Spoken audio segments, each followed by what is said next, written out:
Exploring new bodies of water can lead to incredible opportunity. New water can also present new challenges and sometimes new frustrations. But unlocking a lake's secrets can be incredibly rewarding, and it is always an adventure.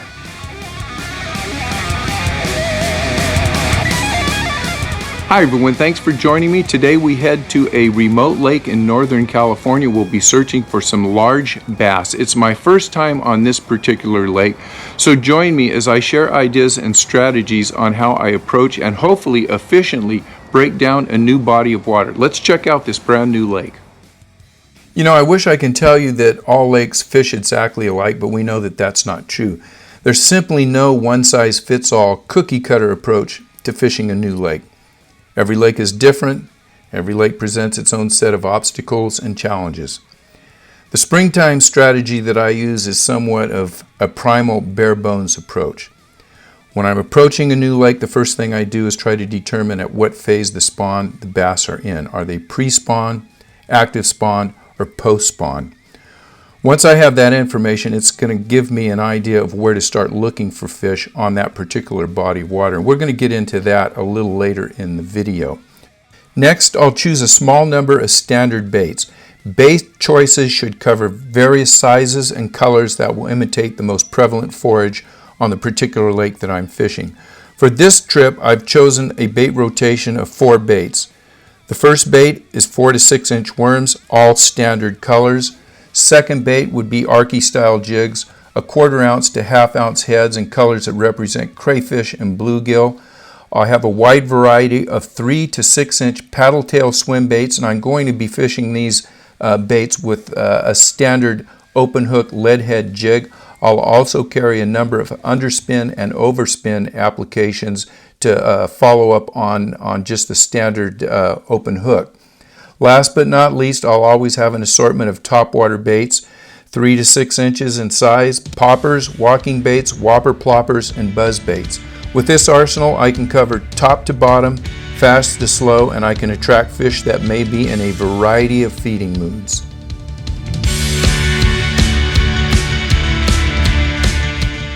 So let's start breaking this lake down. And for those of you who have questions about this lake, make sure you hit me up in the comments and I'll be glad to answer any questions you may have about fishing this particular lake that we're at today. So we arrived at the lake late May. Water temperatures were 70 degrees, and it was my idea that the fish would be farther into spawn than they would be pre-spawn or post-spawn. So the first idea that we had was to go to the backs of coves and look for big females. This was an idea that didn't pay off. We had very little success. We caught a few male bass, but by and large the female bass were nowhere to be found. Now generally, if I don't catch any fish in the back of a cove, I move out to the main body and start fishing points. But because the water temperature was 70 degrees and I thought the bass would be farther along in their spawn, we only went about halfway out and we started fishing the middle of the coves. And this decision right away proved to be very productive. So we knew we were on to something. The fish were in a late pre-spawn, just getting ready to spawn. After we caught a few fish in the midsections of the coves, we went out to the main body of the lake and we started fishing grass flats. These grass flats were in shallow water and they were another prime target that the bass would use to spawn.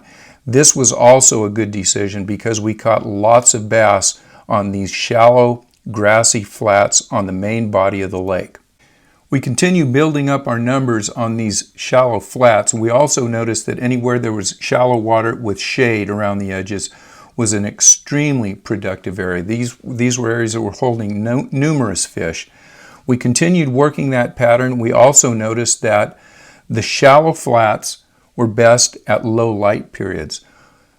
These flats were 2 to 4 feet deep. We had about 5 feet of clarity. So early in the morning, late in the afternoon, or when these flats were shaded by trees, that was the best time to fish them. Primarily, we were using plastic worms, unweighted, just dragging them slowly through the grass flats. Every now and then I'd pull out a split shot if the wind came up to anchor that bait on the bottom. We also caught some fish on fluke, but primarily just Worms, we drug a few jigs every now and then. We would pick up bigger fish on the jigs, but both the male and the female were on these flats, and we had a lot of fun catching good numbers of fish throughout the day just by following the flats and the shade line. When Mother Nature didn't provide shade, we looked for man-made cover like docks. These were also holding fish, along with brush piles, down trees. The bottom line is it's spring, water temperatures are 70 degrees, and these fish are rushing into the bank to spawn. These are aggressive fish. We caught a lot of them on paddle tail swim baits in the 5 and 6 inch range, and it was just a blast. Very aggressive fish. This fish that I'm catching right now was on a mega bass Suwitch. Lots of fun. We picked up some really nice fish. We also found that the shade of docks held some really nice crappie. We were able to catch dozens of crappie, and we kept a few for a shoreline dinner. Great crappie fishing, but for lack of time, we're going to pass that by. You'll see my partner Glenn come in from the back of the boat to net this fish. And I wanted to give Glenn a little shout out. He's a little camera shy. He doesn't like catching fish on camera, so I'm going to show off a few of his fish that he caught behind me during our trip here on the lake. My partner Glenn is camera shy, but I'm not.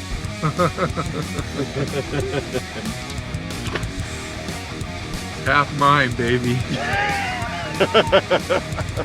Now we know what you're known for. I'm going in for the capture.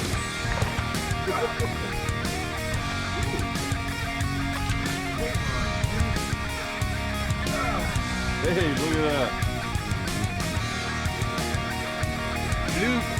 Look, baby. Look at that, baby.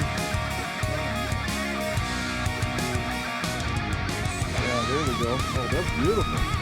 Just got a nice one on a fluke.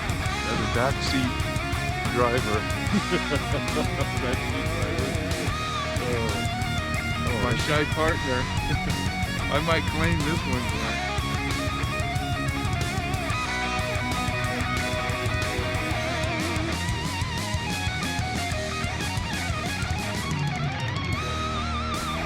My shy friend's catching fish back there.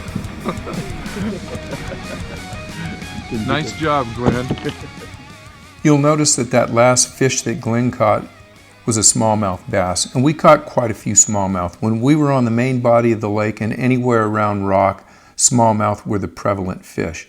They were nice fish in the 2 to 3 pound class, but frankly, we were there to catch the bigger largemouth. So we really wanted to concentrate on the heavy brush. This is where the largemouth were holding. This is where we thought we would get or have our best chance to catch the bigger fish. Now, it wasn't always easy. This brush was nasty stuff, and it seemed like the farther in the brush we fished, the bigger the fish were. We lost a lot of gear, but by fishing jigs and little larger swim baits when we can get them around the trees, caught us the bigger largemouth bass. Let's take a look at some of the action we enjoyed over the next couple days on the lake.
Guys, thanks so much for watching.